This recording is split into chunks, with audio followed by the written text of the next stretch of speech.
David had always been a collector of rare books, so when an old, abandoned library went up for auction, he saw it as an opportunity.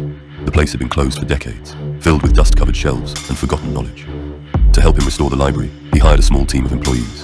One of them, Joseph, had a deep fascination with the occult and ancient spells.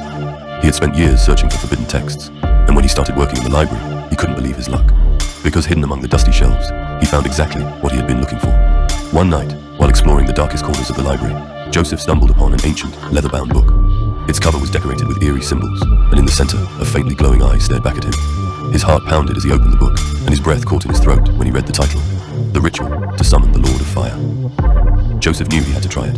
He rushed to tell the other employees, convincing them that they had found something extraordinary, something that could prove the existence of supernatural forces. It didn't take much persuasion. They were all curious. They all wanted to believe. That night, after closing, Joseph and 3 other employees gathered in the library. They lit candles, followed the instructions, and read aloud the incantations from the book. But there was one thing they didn't know. The entity they were summoning was not just a jinn. It was the spirit of a murderer, a man who had burned hundreds of people alive before he died. His soul had never moved on, forever trapped in the inferno of his crimes. And now, they had set him free. The flames of the candles flickered violently. The air in the room became thick and suffocating. A cold wind rushed through the library, despite all the windows being closed. Then they heard it. A low, guttural laugh echoed from the darkness. Joseph's skin prickled. His instincts screamed at him to stop, but it was already too late. The jinn had arrived. The air turned unbearably hot. The first to scream was Michael, one of the employees. He looked down at his hands. His skin was catching fire.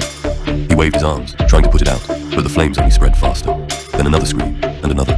One by one, they burned. Their bodies were lifted into the air by an unseen force, their flesh turning to blackened charcoal, their bones cracking from the unbearable heat. Their screams echoed through the library, but no one outside could hear them. Within minutes, the room was silent. Only ash and scorched corpses remained. That night, David was at home when his phone rang. It was Joseph. His voice was shaking. David, you need to come to the library, right now. Something happened. In the background, David heard static, strange whispers, and distant, muffled screams. He grabbed his car keys and sped toward the library. When he stepped inside, his eyes widened in horror. The walls were blackened, the furniture was reduced to ash. And in the center of the room, 4 burned bodies lay scattered across the floor.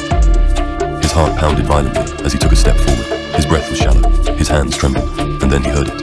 A strange, wet, crackling sound, a low breath behind him. Slowly, he turned around, and there it was, standing in the shadows, watching him.